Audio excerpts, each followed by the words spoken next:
नमस्ते दोस्तों, आज के इस वीडियो लेक्चर में हम टाइम डायलेशन के बारे में पढ़ेंगे। टाइम डायलेशन का मतलब होता है समय का विस्तार हो जाना। और इससे पहले जस्ट हमने लेंथ कॉन्ट्रैक्शन के बारे में हमने एक लेक्चर पढ़ा था, जिसका मतलब होता है लेंथ का छोटा हो जाना। तो देखो, इस टाइम डायलेशन को समझने के लिए देखो हम दो फ्रेम का यूज करेंगे। देखो यहाँ पर सबसे पहले हम देखते हैं कि ये जो पॉइंट है, यानी कि कोई भी एक पार्टिकल है जो कि किसी v वेलोसिटी से इस दिशा के अंदर मूव कर रहा है, और ये एक फ्रेम है आपका एस डैश फ्रेम है, जो भी क्या हो रहा है सेम उसी स्पीड से उसी डायरेक्शन में मूव कर रहा है। मान लिया कि ये कोई भी एक पार्टिकल है जो कि इस पॉइंट से शुरू होकर के इस पॉइंट तक पहुंचता है v वेलोसिटी से, और ठीक वैसे ही ये जो आपका फ्रेम है वो भी आपका v वेलोसिटी के साथ साथ क्या कर रहा है, मूव कर रहा है। तो इस फ्रेम के अंदर ये जो ऑब्जर्वेशन जो किसी x1 पॉइंट से किया जाएगा वो कैसा होगा, उसके अंदर टाइम का डिफरेंस होगा। मान लिया कि ये पार्टिकल चमक रहा है, तो क्या हुआ, जिस समय से उसने चमकना शुरू किया और जिस वो टाइम वो डिम हुआ, वो जो दोनों टाइम जो मेजर है वो कहां से किए गए हैं, वो एक ही पॉइंट से किए गए हैं। और ये दोनों क्या है, आपस में रिलेटिव है। वो पार्टिकल और ये फ्रेम दोनों क्या है, रिलेटिव। तो देखो एग्जैक्टली ये जो फ्रेम होगा वो एग्जैक्टली क्या कराएगा, प्रॉपर फ्रेम कहलाएगा, ठीक है। और यहाँ पर कोई भी घटना घटित होगी उसका मेजरमेंट कैसे किया जाएगा, प्रॉपर टाइम के अकॉर्डिंग किया जाएगा। देखो यहाँ पर लिखा है मैंने प्रॉपर टाइम इंटरवल, किस फ्रेम के लिए, इस फ्रेम के लिए, जो कि दोनों क्या रिलेटिवली मूव कर रहे हैं। देखो वहां पर t0 यानी कि यहाँ जो टाइम का जो मेजरमेंट किया गया है इस फ्रेम द्वारा, वो एग्जैक्टली क्या किया गया, t2 dash minus t1 dash, यानी कि t1 डैश क्या इंडिकेट करता है जब वो चमकना शुरू किया, और t2 डैश क्या करता है जब उसने डिम हो गया। तो उसके बीच में जो टाइम पीरियड हुआ उस घटना का, वो एग्जैक्टली t2 माइनस t1 से अपन मेजर कर सकते हैं। और वो जो टाइम होगा वो किससे मेजर किया गया, वो प्रॉपर फ्रेम से मेजर किया गया, तो वो क्या होगा, एग्जैक्टली प्रॉपर इंटरवल टाइम होगा। अब सेकंड देखो कि ये कोई दूसरा फ्रेम एस है, वो भी क्या कर रहा है, वो भी रिलेटिवली मूव कर रहा है, ठीक है। और यहाँ पर जो ऑब्जर्वर है वो इस घटना को क्या कर रहा है, वो इसको घटना को ऑब्जर्व कर रहा है। तो वो इस घटना को जब ऑब्जर्व करेगा तो एग्जैक्टली क्या होगा कि वो भी किसी पोजीशन से ऑब्जर्व करेगा। मान लिया किसी x1 पोजीशन से वो ऑब्जर्व कर रहा है। देखो इधर event will be appear eight A instance, यानी कि ये जो इवेंट हुई है, ठीक है, चमकने की, ये इस फ्रेम द्वारा भी क्या की जाएगी, ऑब्जर्व की जाएगी। t1 and t2 in frame s, इस फ्रेम के अंदर जो मेजरमेंट किया जाएगा कैसे किया जाएगा, t1 और t2 टाइम से किया जाएगा, ठीक है।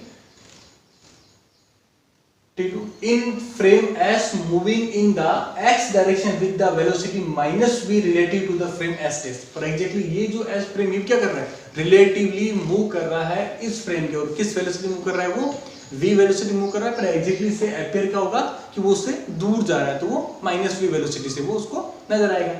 तो इस फ्रेम के अंदर जो टाइम इंटरवल को हम मेजर करेंगे, वो कैसे मेजर करेंगे अपन, t is equal to t2 minus t1 exactly होगा। अब देखो एग्जैक्टली हम क्या करेंगे, हम ट्रांसफॉर्मेशन निकालेंगे, ठीक है। तो यानी कि अगर हम ट्रांसफॉर्मेशन निकालते हैं टाइम का इस फ्रेम से इस फ्रेम के अंदर, तो एग्जैक्टली हम लॉरेंज ट्रांसफॉर्मेशन का यूज करेंगे।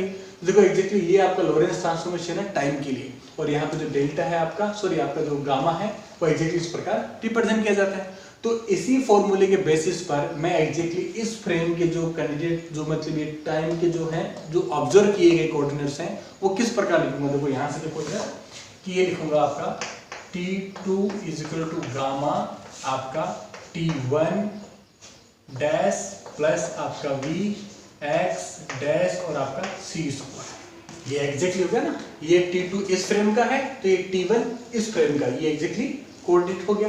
अब ठीक इसी प्रकार t1 को लिख सकता हूं मैं, ठीक है। t1 जो है एग्जैक्टली आपका gamma is equal to t1, exactly t2 है, यहाँ पे t2 होगा, ठीक है, ये भी आपका x2 होगा। t1 डैश प्लस आपका v x1 डैश अपॉन आपका c स्क्वायर। ये एग्जैक्टली दोनों टाइम के कोऑर्डिनेट आ गए। और एग्जैक्टली मुझे क्या करना है, मेरे को यहाँ पे टाइम इंटरवल निकालना है इस फ्रेम के लिए, तो मैं क्या दोनों को माइनस करूंगा, t is equal to t2 minus t1 exactly, ठीक है। वो एग्जैक्टली क्या बोलोगे, यहाँ से गामा कॉमन आ जाएगा यहाँ से दोनों में से, ठीक है। और ये वाला कोऑर्डिनेट t2 डैश प्लस आपका vx2 डैश अपॉन आपका c स्क्वायर माइनस आपका ये हो जाएगा t1 डैश और माइनस vx1 डैश अपॉन आपका c स्क्वायर। एग्जैक्ट हुआ। अब देखो यहाँ पर x2 और x1 क्या इंडिकेट करता है, वो एग्जैक्टली पोजीशन को इंडिकेट करता है, ठीक है। किसकी पोजीशन इंडिकेट करता है, x2 डैश और x1 इस फ्रेम की पोजीशन को इंडिकेट करता है। लेकिन एग्जैक्टली जो पोजीशन यानी कि जो ऑब्जर्वेशन जो हुआ है इस फ्रेम के अंदर वो एग्जैक्टली एक ही पॉइंट से किया गया, किसी भी स्टेशनरी पॉइंट से किया गया है। तो क्या होगा, x1 और x2 दोनों क्या है, एग्जैक्टली एक ही चीज है। तो क्या होगा, ये भी एग्जैक्टली क्या होगा, x1 हो जाएगा। और ऐसी स्थिति में ये वाला टर्म से कैंसिल आउट हो जाएगा और एग्जैक्टली क्या बचेगा, t2 माइनस t1 डैश बचेगा। यानी कि यहाँ से देखो tau is equal to gamma और यहाँ बचेगा t2 डैश माइनस आपका t1 dash is equal to क्या हो जाएगा आपका गामा और आपका t0, ठीक है। ये एग्जैक्टली आपका गामा और आपका t0 हो जाएगा, ठीक है। यहाँ से और एग्जैक्ट देखो यहाँ से कि मैं क्या करूंगा, यहाँ से मैं टाउ की जो वैल्यू निकालूंगा, इनकी ऑब्जर्व फ्रेम में जो वैल्यू निकालूंगा, क्या करूंगा, गामा की वैल्यू को पुट करूंगा। तो वो देखो क्या होगा यहाँ से टाउ इज इक्वल टू आपका टाउ 0 अपॉन और आपका देखो ये गामा की वैल्यू क्या होगी 1 अपॉन आपका जो है वो ये आ जाएगा 1 माइनस वी स्क्वायर अपॉन आपका सी स्क्वायर।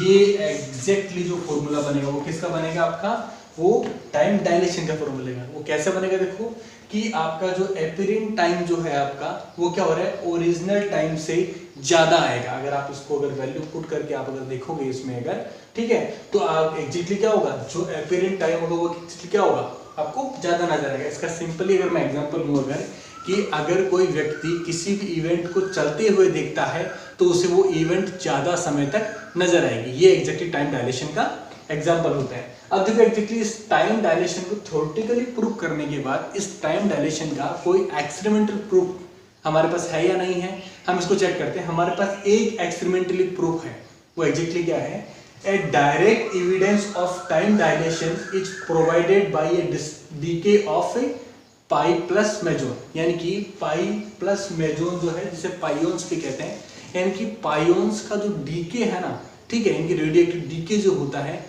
उससे एग्जैक्टली अपन ने जो है वो क्या फाइंड आउट किया, अपन ने इसको टाइम डायलेशन को फाइंड आउट किया। वो किस प्रकार किया, देखो एग्जैक्टली कि half life of pi is 1.8 × 10⁻⁸ second.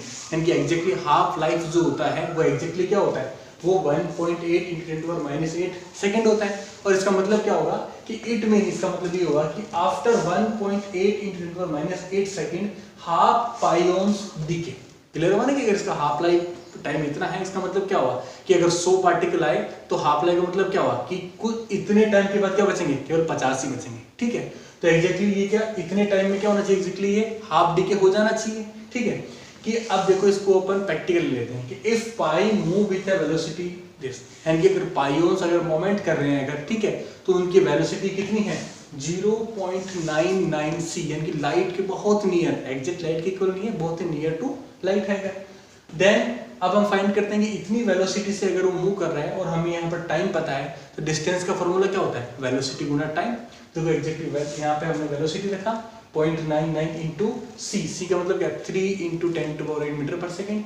और एग्जैक्टली ये अपन ने जो है वो डिस्टेंस रखा, उससे टाइम रखा हमने, और ये एग्जैक्टली 5.35 हमें क्या मिला डिस्टेंस पे इन मीटर्स में, ठीक है। यानी कि इतना मीटर चलने के बाद में वो 50% डीके हो जाता है। ये तो मतलब वो हाफ लाइफ का कि इतने 5.35 मीटर चलने के बाद वो 50% ही बचता है और 50% वो डीके हो जाता है।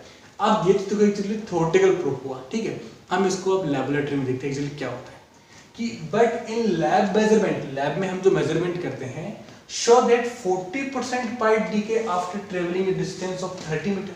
पर एग्जैक्टली लैब में ये ऑब्जर्व किया गया कि 30 मीटर तक पाइओन चलने के बाद भी केवल 40% ही डीके होता है। यानी कि 100 पार्टिकल चलना शुरू हुए तो हमारे इस नियम के साथ तो क्या होना चाहिए था, 5.35 मीटर के बाद में 50 डीके हो जाना चाहिए, तो 50 ही बचने चाहिए थे।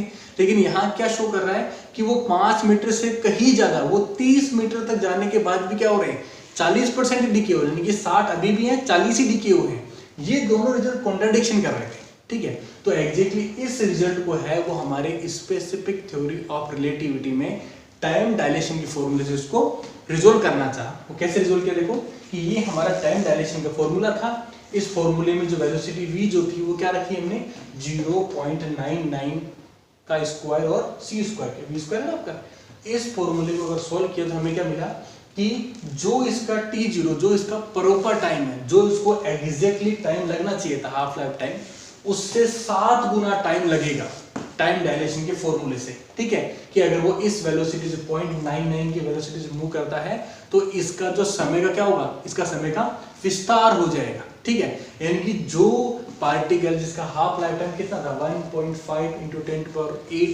10⁻⁸ सेकेंड था, उसके समय का क्या होगा, विस्तार हो जाएगा कि अब वो डीके इतने सेकेंड में नहीं होगा, अब वो क्या होगा, इसके 7 गुना टाइम में क्या होगा, वो हाफ डीके होगा। तो एग्जैक्टली यही शो करता है कि इसके जो प्रॉपर टाइम है, यानी कि इसका ओरिजिनल टाइम हमको नजर आ रहा है, उसके 7 गुना ज्यादा इसका टाइम रियल अपीयरिंग हो जाएगा। तो एग्जैक्टली क्या होगा कि t यानी कि इसका अपीयरिंग टाइम जो होगा वो क्या हो जाएगा, 7 मल्टीपल हो जाएगा इसके हमारे प्रॉपर टाइम के। तो एग्जैक्टली इसका हाफ लाइफ टाइम कितना हो गया, 12.6 इंटू 10⁻⁸ सेकेंड, यानी कि नॉन रिलेटिविस्टिक फॉर्मूले के हिसाब से इसका हाफ टाइम कितना होना चाहिए और रिलेटिविस्टिक के हिसाब से इसका हाफ लाइफ टाइम कितना होना चाहिए, 12.6 10⁻⁸ सेकेंड। अब एग्जैक्टली यही रिजल्ट्स जो हैं हम वापस प्रूव करके देखते हैं कि एग्जैक्टली इसका हाफ लाइफ टाइम इतना है और वो इतनी वेलोसिटी से अगर मूव कर रहा है तो एग्जैक्टली वो हाफ डीके कब होगा। ठीक है, तो देखो एग्जैक्टली हम पहले एक फाइंड आउट करते हैं कि एग्जैक्टली होगा क्या। मान लिया कि इस फॉर्मूले के हिसाब से, देखो आपको यहाँ पे एक फोटो दिख रहा होगा, उसके अंदर मैंने कैलकुलेशन किया है कि 50% डीके हो रहा है आपका 5.35 में, और आपका देखो अगला 75% डीके हो रहा है कितने में, आपका 10.70 के अंदर। इससे पहले लगातार मैंने कैलकुलेशन किया है और ये कैलकुलेशन क्या कहता है कि 98% डीके हो जाना चाहिए था 30 मीटर डिस्टेंस ट्रेवल करने तक। क्लियर हो, जो बल्कि लैब एक्सपेरिमेंट क्या हो रहा है 30 मीटर कितना हो रहा है, केवल 40% हो रहा है। तो ये रिजल्ट क्या था, कॉन्ट्रैक्ट था।